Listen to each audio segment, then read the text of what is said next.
Nang muling bahain ang maraming lugar sa Metro Manila nung nakaraang linggo, tanong ng marami, nasaan ang flood control projects ng gobyerno? Sa kanyang State of the Nation address kahapon, kinastigo ni Pangulong Bongbong Marcos sa mga anyay nagsasabwatan para nakawan ang pondo ng bayan. Narito ang aking unang balita. Sa tuwing umuulan, baha lagi ang kasunod. Malakas man o hindi ang buhos. Sa paggugupit ng habagat at sunod-sunod na bagyo sa bansa, nalubog na naman ang maraming lugar. Talong tuloy ng marami. Anyari sa flood control projects. Sa kanya ikaapat na State of the Nation address, matapang ang mga binitiwang salita ni Pangulong Bongbong Marcos. Mahiya naman kayo sa mga kabahayan nating naanod o nalubog sa mga pagbaha. Mahiya naman kayo lalo sa mga anak natin na magmamana sa mga utang na ginawa ninyo nang binulsan nyo lang ang pera.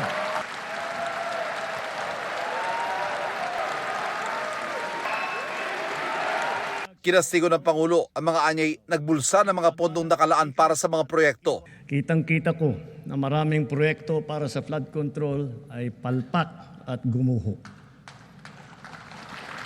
At yung iba, guni-guni lang. Huwag na po tayo magkunwari. Alam naman ng buong madla na nagkakaraket sa mga proyekto. Sa mga nakikipagsabwatan upang kunin ang pondo ng bayan at nakawin ang kinabukasan ng ating mga mamamayan. Mahiya naman kayo sa inyong kapwa Pilipino. Iniutos ang Pangulo na i-review at i-audit ang mga flood control project na di napakinabangan. Pinagsumitin niya ang Department of Public Works and Highways o DPWH ng listahan ng lahat ng flood control projects sa nakalipas na 3 taon at tiniyak na pananagutin ang may sala. Sa mga susunod na buwan, makakasuhan ang lahat ng mga lalabas na may sala mula sa investigasyon, pati na ang mga kasabwat na kontratista sa buong bansa. Kailangan malaman ng taong bayan ang buong katotohanan. Kailangang may managot sa naging matinding pinsala at katiwalian. Pagtitiyak ng DPWH, agarang isusumite at isa sa publiko ang flood control projects. Sa 2025 national budget, ilang flood control projects na isiningit ang vinito o tinanggal ng Pangulo. Sa budget para sa 2026, mas magiging mahigpit daw ang Pangulo. For the 2026 national budget, I will return any proposed general appropriations bill that is not fully aligned with the national expenditure program.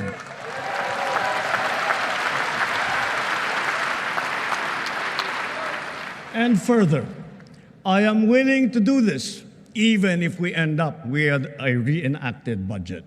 Nauna nang inaprobahan ng Pangulo ang panukalang 6.793 trillion pesos na National Expenditure Program para sa 2026. Pagdating naman sa usapin ng kriminalidad, kahit paraw sabihing buwaba na ang antas ng krimen sa bansa, ay walang ibang magpapalubag ng pangamba at pagkabahala. Kaya patuloy raw na magbabantay ang pulisya para nararamdaman ito ng taong bayan. Itinaon naman sa SONA ng ilang mga kaanak na nawawalang sabungero ang kanilang panawagan sa Pangulo. Nananawagan po kami kay Pangulong BBM na sana malutas na niya itong problema namin sa missing sabungero. Ang Pangulo, tiniyak na walang sisinuhin sa pagpapanagot sa mga nasa likod ng anyay karumal-dumal na krimen.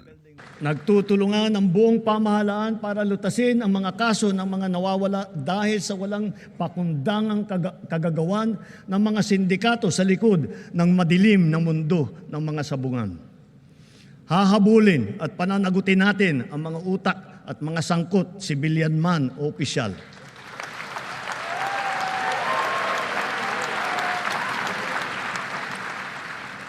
Kahit malakas, mabigat o mayaman, hindi sila mangingibabaw sa batas.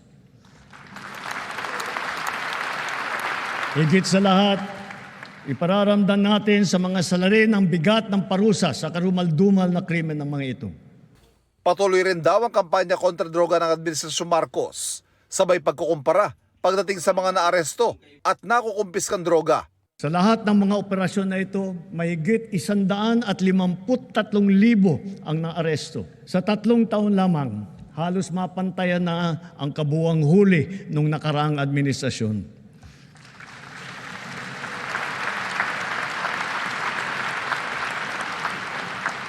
Sa kabila ng mga ito, tila nagbabalikan daw ang mga pusher.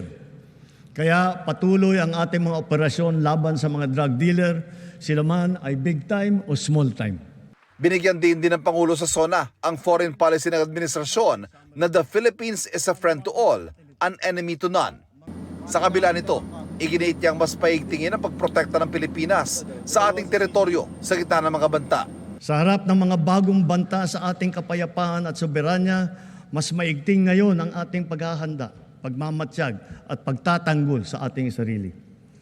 Ganun pa man, tayo pa rin ang nagtitimpi at nananatiling nagpapasensya, lalo na sa pagtanod sa ating buong kapuluan at sa pangangalaga sa ating interes.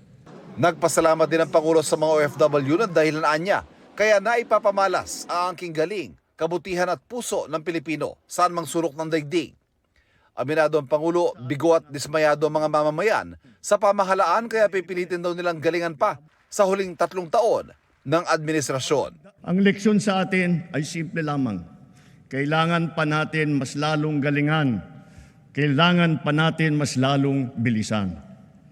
Kung datos lang ang pag-uusapan, maganda ang ating ekonomiya, tumaas ang kumpiyansa ng mga negosyante. Bumaba ang inflation, dumami ang trabaho. Ngunit ang lahat ito ay palamuti lamang, walang saysay, kung ang ating kababayan naman ay hirap pa rin at nabibigatan sa kanilang buhay. Kaya sa huling 3 taon ng administrasyon, ibubuhos pa natin ang lahat-lahat, hindi lamang upang mapantayan, kundi mahigitan pa ang pagbibigay ginhawa sa ating mga kababayan. Ito ang unang balita. Ivan Merina para sa GMA Integrated News. Kapuso, huwag magpapahuli sa latest news and updates. Maging una ka sa balita at mag-subscribe sa YouTube channel ng GMA Integrated News.